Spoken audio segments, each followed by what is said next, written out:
What's up, guys? Welcome to Among the Fence, my YouTube channel where I do music reviews. My name is Aaron, and today we're going to be checking out the new album Heaven and Hiding by the band Imminence.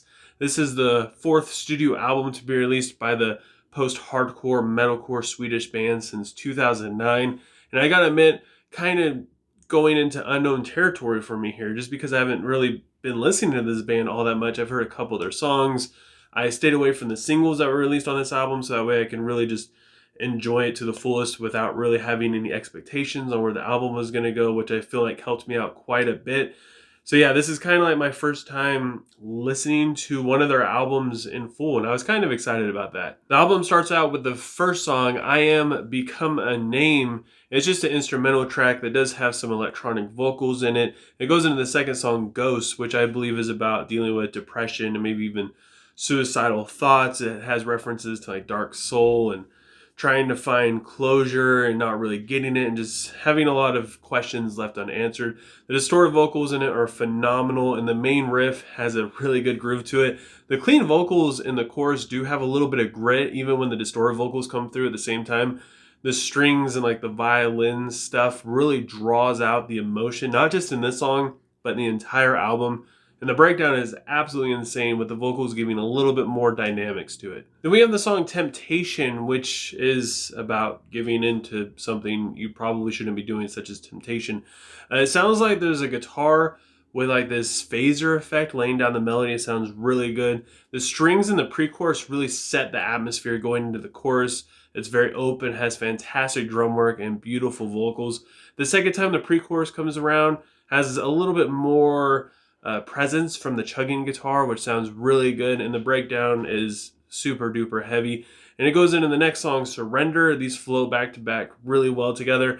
Starts out with the chuggy guitar riff with this kind of glimmering melody. The clean vocals in the verse are extremely light sounding, and the chorus sounds super good with that melody coming back in, and the vocals in the breakdown sound just straight up evil and like demonic in a sense, screaming surrender at you. And I really like how they place these two songs back to back, Temptation and Surrender. It's like you're being tempted and he keeps giving in, and then Surrender is about him like, well, maybe I should just be giving in. And this is the part where the album kind of it kind of gets a little bit worse for me personally with the song Chasing Shadows.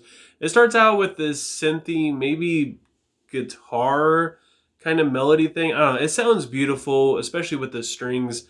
And the pre-chorus is fiery, and the chorus hits very hard with a good hook. And the violin stuff and the bridge is super emotional, and the breakdown is just extremely heavy. And it finishes the song off very aggressively. It's not a bad sounding song, but for me personally, there's a song called Shadows at Midnight by a band called Pillar from like 2005 or something like that. And it was like kind of my introduction to listening to heavier kind of stuff, especially since it was a Christian band, so that's what I was allowed to listen to.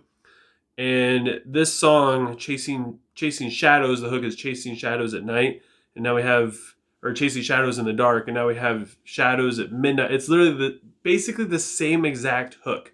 And the vocal delivery is almost exactly the same between the two songs. And I'm sure it wasn't intended or any of that, but it just, I don't know. It just kept bringing me back to that. And I'm like, this just feels like a song I've heard before. And then we have the song Moth to a Flame, which is very theatrical kind of feel to it, specifically in the verses. There's like this reverse synth effect thing that goes on. It does a really good job of building up the mystery and the suspense. And the chorus has some great cleans in the distorted that just hits really hard when they're mixed together. I just wasn't really feeling this song until the breakdown came in. It's just a little bit too slow, a little bit too predictable. And I get it, like it's supposed to be like the slow song. It's the midpoint in the album where they kind of dip down before it goes back up again.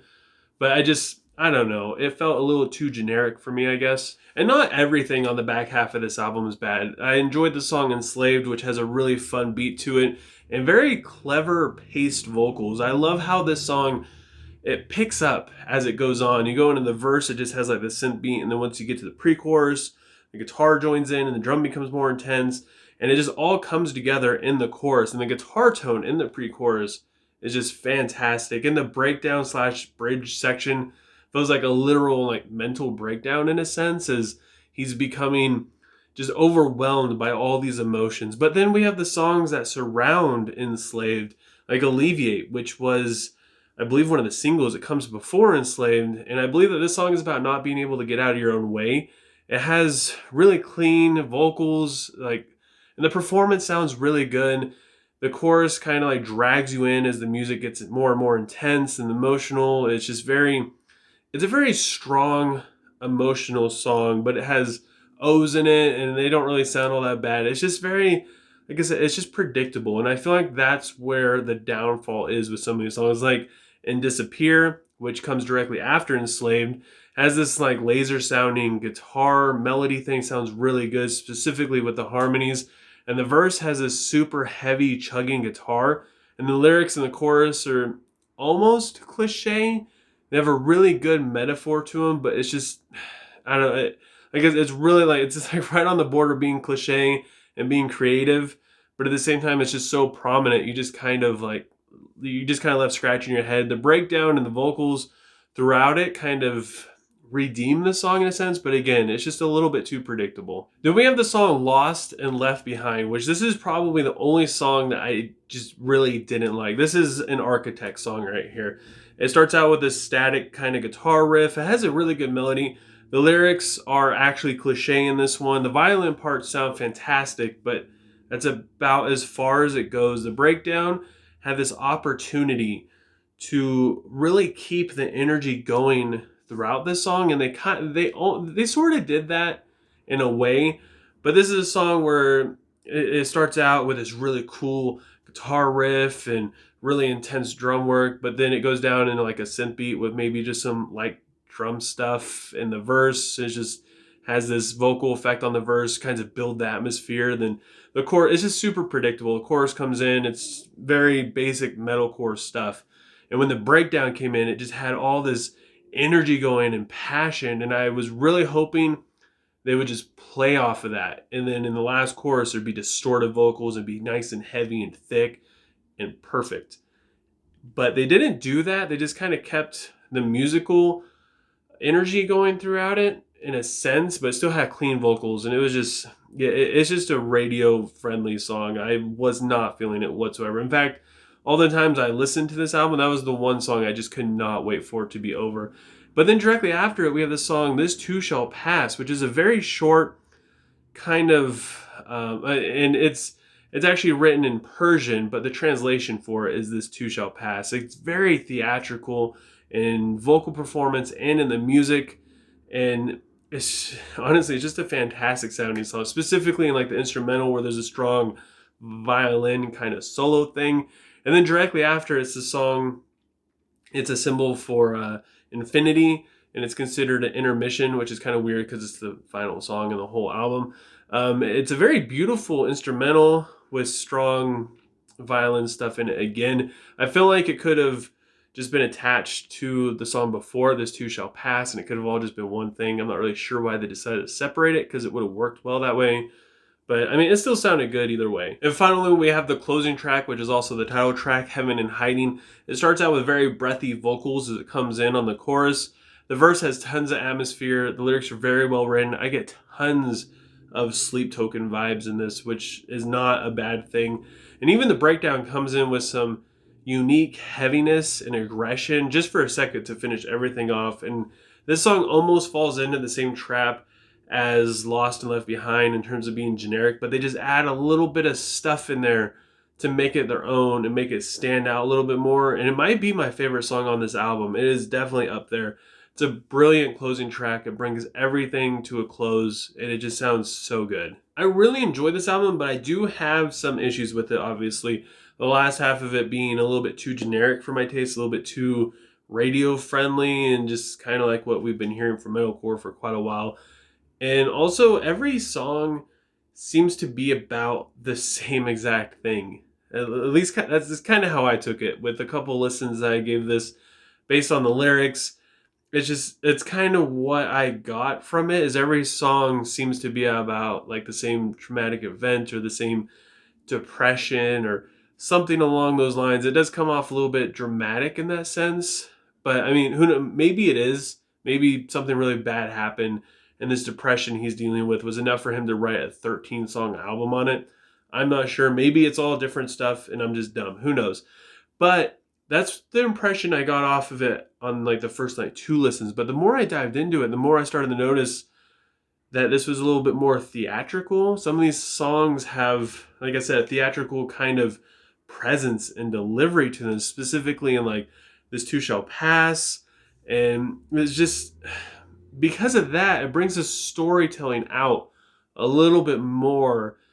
And you kind of get a start and a finish to this dramatic experience and this depression and what it is that he's going through. So even though it is just one thing that he's dealing with, it goes through stages and you really get the sense of that. And I really enjoyed the theatrics of it, specifically in like the vocal performances. That's where I felt it the most. But the music is also there as well.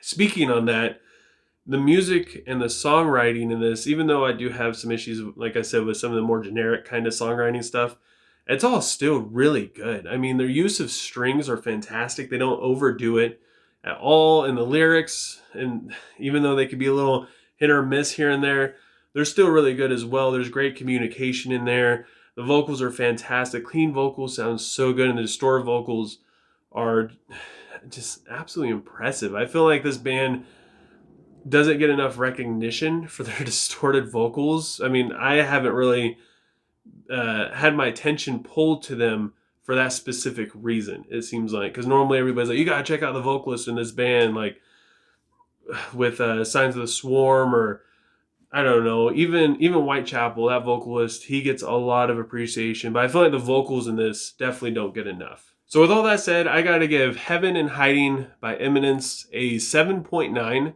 out of 10. But I want to know what you guys think, especially if you've been fans of Imminence for quite a while. Like I said, I've only just recently started listening to them and getting into them. So yeah, I want to know what long-term fans thought of the new album. And if you haven't listened to it yet, go ahead and give a couple of these songs a listen and let me know what you would rate it. And if you enjoyed this review, don't forget to give it a like. Leave a comment below letting me know what I should review next. If you want to help support me and my channel and just make me feel good about myself, please consider subscribing and ringing the bell icon. Doing any of that stuff just helps me out tremendously, and I appreciate it more than you could ever imagine. And I hope you guys all have a good rest of your day or night. I hope you all had a great Thanksgiving, and I will talk to you guys next time. I was trying